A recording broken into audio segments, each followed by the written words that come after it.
¿Qué tal? ¿Cómo están ustedes? Bienvenidos, bienvenidas a Economía de Frente, un análisis de la economía norteamericana, mexicana y el resto del mundo en los acontecimientos más relevantes de los pasados 7 días. Bienvenidos, bienvenidas nuevamente. Comenzamos.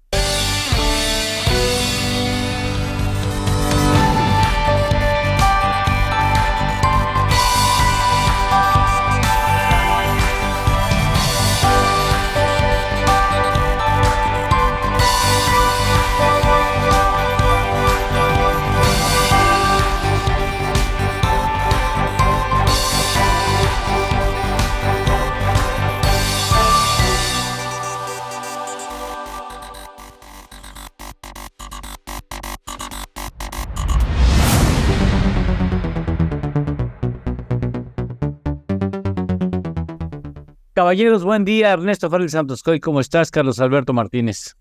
¿Cómo les va? A ver, si quieren comenzamos como es costumbre con Estados Unidos. Y bueno, el merequetengue que se traen los republicanos, Ernesto. Bueno, pues digamos, el entorno sobre el que se dio este episodio que ahorita comentaremos es un entorno en el que terminaba el ejercicio fiscal el 30 de septiembre, sábado, y entonces arranca un nuevo ejercicio fiscal el 1 de octubre y no estaban autorizados recursos por parte del Congreso, del Senado, para que el gobierno pudiera seguir funcionando. Entonces estaba la amenaza de que tendría que haber cerrado oficinas el gobierno del presidente Biden al empezar octubre. Entonces, pues un republicano consciente de que pues no iban a ser los culpables los republicanos del cierre del gobierno, pues consintió en darles unos recursos a cambio de, en alguna negociación, de algunas concesiones, como por ejemplo, ok, mira, te doy dinero ahorita para que funciones 45 días, pero no sigas financiando a Ucrania. Lo malo es que eso se dio cuando el presidente Zelensky estaba visitando. No fue, qué bonito regalo, sí, señor. Pero bueno, pues resulta que le autorizan esta partida al gobierno Biden, pero de inmediato los congresistas trumpistas que lo desbancan, ya no es el líder del Senado, ya no es el speaker, va para atrás, ¿no? Entonces, bueno, toda esta circunstancia se ha generado bastante volatilidad en los mercados, ¿no? De hecho, por ejemplo, algo que hemos estado advirtiendo aquí, que los bonos a largo plazo habían quedado quietos durante toda la fase inicial de tasas. La Fed estaba asumiendo las tasas desde el cero, desde marzo del 2022, gradualmente subiéndolas, luego le aceleró el paso 75 puntos base en 3 ocasiones y llegan al 5.50 donde está hoy en día. Pero las tasas de largo plazo, los bonos a 10 años estaban en 3.50, 3.80 y no subían de ahí. Y de repente empezaron a despegar hace menos de 2 meses. Y bueno, pues con esta circunstancia ya los estamos viendo a niveles del 4.80. ¿No? Entonces, ese nivel de tasas contra 5.5 de tasa un día, lo que está reflejando es que sí ven los mercados ahora con más contundencia que la Reserva Federal va a tener que seguir subiendo tasas y que además esas tasas se van a quedar permanentemente altas por mucho más tiempo de lo que estaban esperando los mercados. Aquí me paro para que comente Carlos Alberto. Carlos Alberto.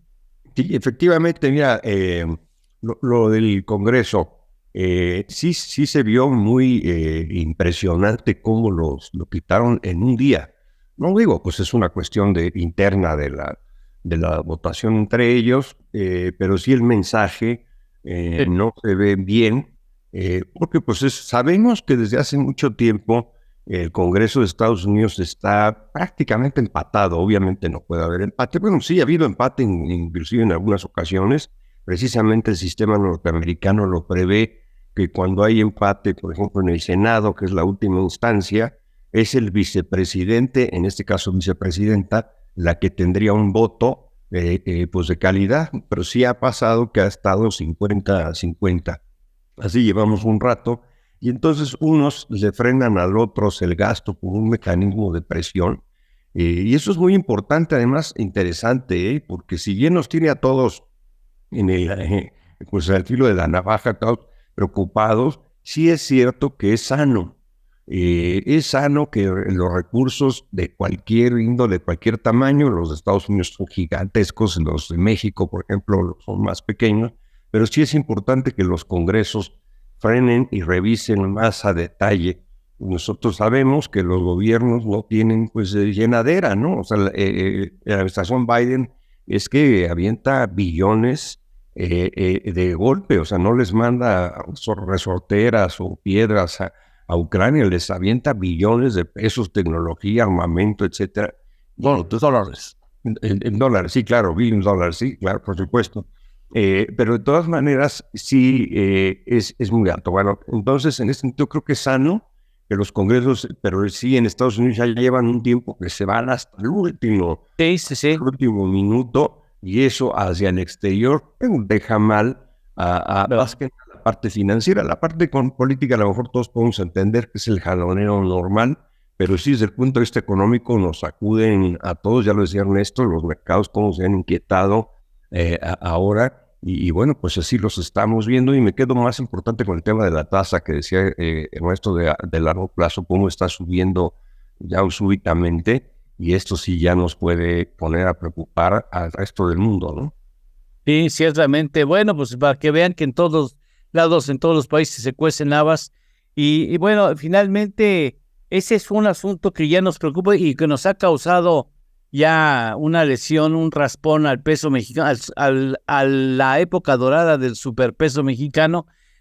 Una respuesta rápida de ustedes. ¿Creen ustedes que a partir de esto que sucede fuera de nuestras fronteras, el superpeso dejará de ser super y comenzará a tomar su valor real frente al dólar, Ernesto?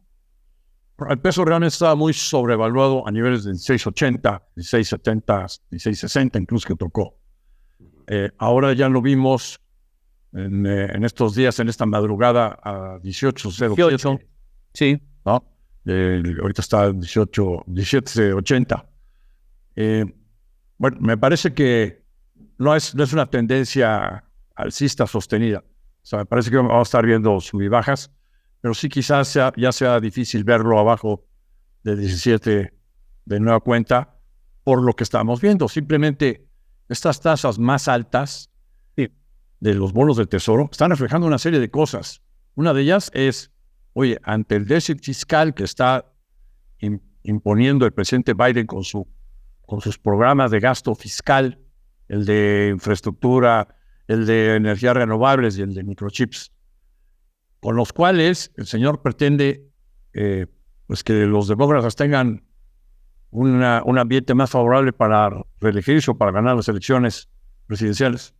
Bueno, pues está implicando un déficit fiscal, que es endeudamiento entre 6 a 7% del PIB anual. ¿Y eso qué implica? Que el gobierno pues, tiene que emitir más bonos del Tesoro a largo plazo para financiarse. Y pues a más oferta de bonos, pues las tasas tienen que ser más altas. Bueno, por otra parte, está la presión de la inflación. Este mismo gasto enorme pues, está provocando presiones inflacionarias, y esas presiones inflacionarias hacen que las expectativas de tasas sean más altas, ¿no? De hecho, tuvimos unas declaraciones del presidente de JP Morgan, el señor James Dimon, ¿no? Que dijo, después de conocer el comunicado de la Fed de su última reunión del 20 de septiembre, días después, la semana pasada, salió el comunicado, se dio a conocer las minutas, y ante eso, el señor Dimon, en una reunión en Detroit, dice, no se descarta un escenario con altas probabilidades de que las tasas tengan que llegar al 7. Luego está refiriendo a la tasa de la Reserva Federal, ¿no? Entonces, para que se vean cómo se han generado cambios importantes en las expectativas. Antes lo que se pensaba es que ya venía hacia finales de este año el inicio de una baja en las tasas. Y ahora no se está viendo más alto. Si quieres, ahorita comentamos cuáles son nuestros pronósticos en cuanto a tasas más adelante. Carlos Alberto, ¿lo ves en 7? Yo sí, por supuesto. uno de los temas ha estado más alto en la historia de Estados Unidos. Y sí es importante ver cómo el tema de la inflación, pues no era, todos queríamos, hemos platicado aquí en el programa, ir con los análisis mes a mes, porque ibas equivocando, porque tenías, digo, yo no, Ernesto, ¿no? Pero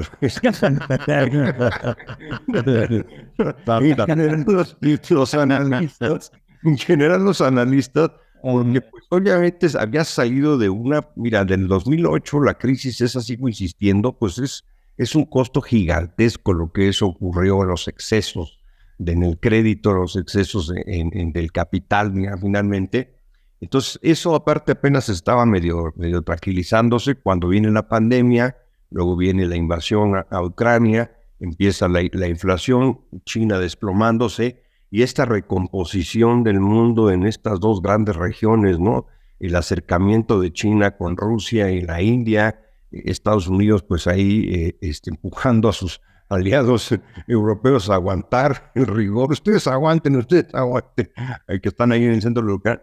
Y entonces, pues obviamente todo está reconfigurando la economía y día a día tienes que ir pensando. Todos queríamos que la inflación era temporal, queríamos que bajaran las tasas. Es más, como dice Ernesto, ya nos hacíamos que las tasas iban a empezar a bajar ahorita, ¿no? Llega un poquito hacia abajo y la sorpresa es tal que no, que inclusive y desafortunadamente el gobierno de Estados Unidos, en el año electoral, pues va a soltar muchísima cantidad de dinero, que eso no le ayuda a la inflación y por supuesto motivará que las tasas de interés suban, con la afectación en Estados Unidos y la afectación mundial, porque por un lado Estados Unidos, el gobierno va a dar más dinero a la economía, pero por otro lado va a empujar tasas hacia arriba, que encarecerán los créditos y también generará que el crédito sea más caro y por supuesto que los bienes y servicios aumenten de precio o se mantengan altos.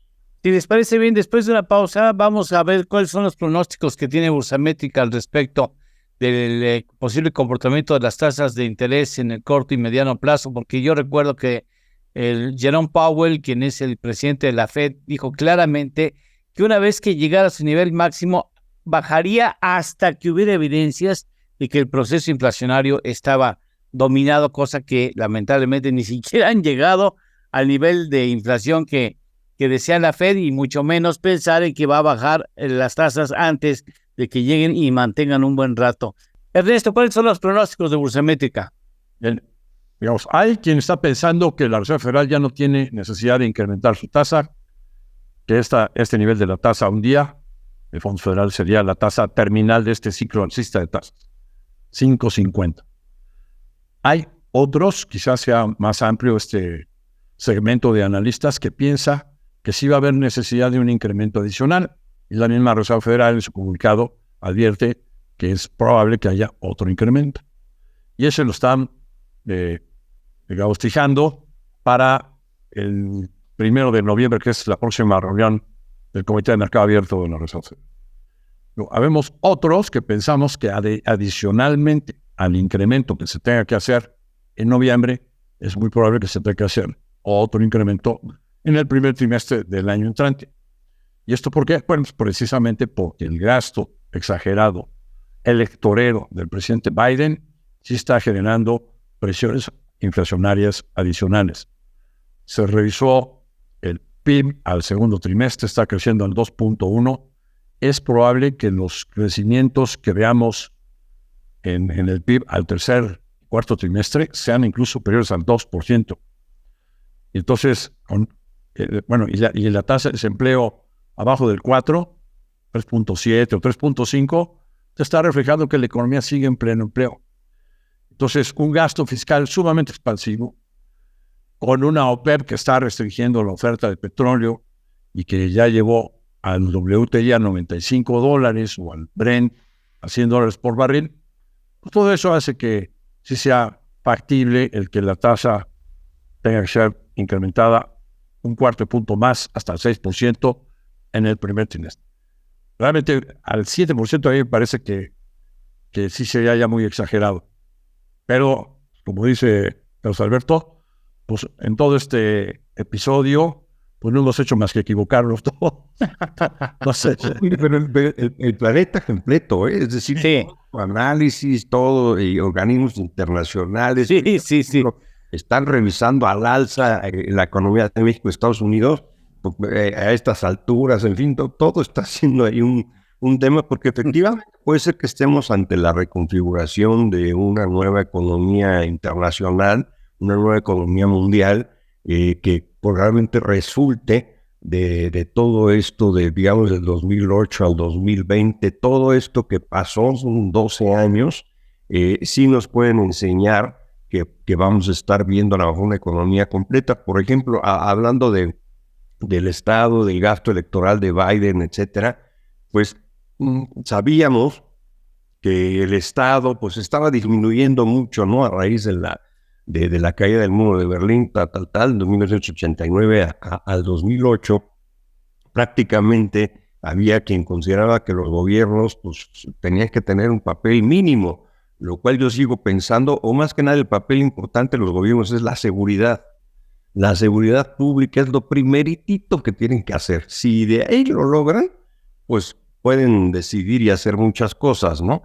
Y el problema es que quedó reducido el Estado del 2008 hasta el 2008 y después con esta crisis de los capitales y fundamentalmente con la pandemia, la necesidad de crecer el Estado, de hacerlo más presente, todos los sistemas de salud del mundo, bueno, la mayor parte, excepto el de Dinamarca, Sí. Y el de México, futuro, en futuro. y México, ¿no? Que son estos dos, los más Pilares. que vieron cómo estaban prácticamente en el abandono, ¿no? Y obviamente, pues todo el mundo sabemos que se tenían que rebasar pues, por una pandemia. Pero aquí el tema importante es que dijimos, vamos bueno, dice, vamos a traer al Estado otra vez de vuelta, empezaron a crecer, pero nos encontramos con estados terriblemente endeudados. Entonces está diciendo, Estado, regrésate, vamos a ampliar tus funciones, los capitales exageraron, nos hicieron tener pérdidas gigantescas y te encuentras con que todos los estados están profundamente endeudados y estás pidiendo que adquieran más responsabilidad. Es un gran dilema. Todo esto que resulte, en mi opinión, es que va a generar una nueva economía internacional. A ese análisis yo le agregaría que el factor China jugó después de la crisis hipotecaria durante varios años como un factor en el que la inflación en el mundo estuvo por debajo del promedio histórico. ¿Por qué? Pues porque la mano de obra barata de China y China penetrando en todos los mercados de manera agresiva, pues generó esa inflación por debajo del promedio histórico. Y eso ya no está presente, ¿no? Eso ya se acabó. El factor China ya no está presente. No sabemos si India va a hacer algo similar o no, pero digamos, a lo que se ve es que India sí puede ser otro eje importante de la economía, ¿no? Oye, eso nomás un apunte al margen de nuevo orden económico global. Vamos a poner un nuevo orden económico y financiero global. Si no se hace correctamente y con responsabilidad social, nunca vamos a acabar con la migración, ¿eh? O sea, tenemos que entender que la migración que se ha acrecentado en prácticamente todo el mundo obedece o puede ser visto como una reacción a un orden y términos de intercambio económico desfavorable para el hemisferio sur del planeta y más favorable para la norte. Y por eso las oportunidades, el dinero, los recursos, el sueño está en el norte y no precisamente en el sur del hemisferio global. Pero bueno, ese es un asunto nada más que tenemos que ver, y tendríamos que ver, aunque sea de rapidito, el asunto de la huelga automotriz en Estados Unidos, Carlos Alberto. Y bueno, pues sorprendentemente, una huelga que además, en mi opinión, pues es muy difícil. En principio, pues la tendencia política correcta es estar del lado de los trabajadores. Pero en este caso importante hay que señalar que la competencia de automotriz en autos eléctricos de China es impresionante. Lo estamos viendo en México. Hay, no sé, 7, 8 marcas ya de autos. Y han llegado rápido, rapidito han llegado. Y con unas agencias muy bien montadas, en zonas muy, muy interesantes. Estuve en León, estuve en Monterrey, Ciudad de México, obviamente, en Jalisco. Unas agencias particulares, ¿no? Entonces, ahorita que Estados Unidos, los trabajadores quieren reducir la jornada laboral, quieren un aumento salarial del 40% y están muy angustiados por el uso de la tecnología, que la tecnología sea cada vez más abundante, pero además el tema central es que el auto eléctrico requiere muchísimo menos mano de obra que el auto de combustión interna. Si ustedes se han dado cuenta, pues ni tienen motor, ¿no? Entonces, en cambio, un automóvil pues trae unos motores que sabemos que su armado, su apretada de tuercas, bujías, todo este rollo, pues es muy amplio. Entonces, la tendencia es que va a haber autos más fáciles de ensamblar. Ellos quieren, además pero ellos responden con un aumento del 40% y con disminución de su jornada laboral, y además asustados por esta transición tecnológica se está dando. No me parece que pueda tener buen final. Ernesto. Le van a estar a Estados Unidos, ¿no? Al excelente análisis que está haciendo Carlos Alberto, nada más le añadiría, no es la primera vez que los sindicatos presionan suicidamente a las armadoras, ¿no? Hay que recordar que con la crisis hipotecaria del 2008, pues también quebraron las tres grandes armadoras, principalmente por cuestiones laborales. La más afectada fue General Motors, y tuvieron que ser rescatadas por fondos soberanos de otros países, porque el gobierno no tenía suficiente dinero para rescatar estas empresas armadoras americanas. Entonces, hoy, de nuevo, están jugando con fuego. ¿Cuál es la diferencia con el pasado? Que antes veías la huelga concentrada contra una marca, contra una empresa. Bueno, ahora lo que estamos viendo es que es contra todas. Con la que se mueve. Pues sí, es, digamos, como que Ford les concedió más rápido sus peticiones y, digamos, está ya aparte de las otras dos estelares, que es antes Chrysler y General Motors. Pero estas otras dos, y cada vez abarcando más plantas en la amenaza de huelga, pues sí, lo único que está sucediendo ahí es que las están orillando a la quiebra.